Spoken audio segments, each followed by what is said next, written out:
శరణమయ్యప్ప మాలాధారణ ఛానల్ ద్వారా ఇరుముడి కెట్టు గురించి చెప్పడం జరిగింది. ప్రస్తుతం శబరిమల దేవస్వం బోర్డు వారి వెబ్సైట్లో ఈ విధంగా తెలియజేస్తున్నారు.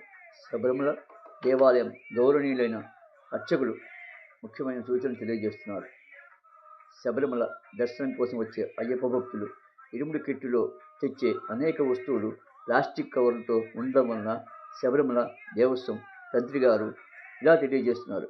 శబరిమల ఆలయం పెరియార్ టైగర్ రిజర్వాయర్లో ఉంది కాబట్టి వన్యమృగ సంరక్షణలో భాగంగా ఈ ప్రాంతంలో ప్లాస్టిక్ వాడకం పూర్తిగా నిషేధించబడినది.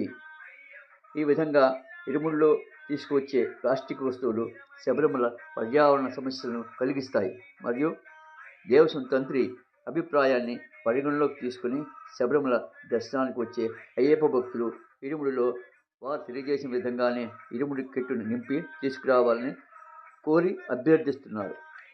ఇరుముడి కెట్టు ముందు భాగంలో శబరిమల వద్ద నైవేద్యంగా పెట్టే వస్తువులు బియ్యము, నెయ్యి నింపిన ముద్ర కొబ్బరికాయ, బెల్లం, స్వామి ముడుపు, దీన్నే కాణిపూర్ణం అని కూడా అంటారు. కదలీ ఫలం, తమలపాకులు, వక్కలు మాత్రమే ఇరుముడిలో నింపాలి. అగరబత్తి, కర్పూరం, రోజు వాటరు మొదలైన వస్తువులు తీసుకురావద్దు అని తెలియజేస్తున్నారు. ఇరుముడి వెనుక భాగంలో బియ్యం చాలా తక్కువ పరిమాణంలో తీసుకురావాలి మరియు శబరిమలలో సమర్పించాలి. అమ్మవారి పూజా సామాగ్రి గురించి ఏమీ చెప్పబడలేదు. శరణమయ్యప్ప పర్యావరణ రక్షణ, వన్యమృగ సంరక్షణ అయ్యప్ప ప్రథమ కర్తవ్యం. శరణమయ్యప్ప స్వామి శరణమయ్యప్ప. అయ్యప్ప శరణం. శరణమయ్యప్ప మాలాధారణం యూట్యూబ్ ఛానల్ ఆదరిస్తున్న మీ అందరికీ ధన్యవాదాలు. సబ్స్క్రైబ్, కామెంటు, లైక్ మరియు షేర్ చేయమని తెలియజేస్తూ స్వామి శరణమయ్యప్ప.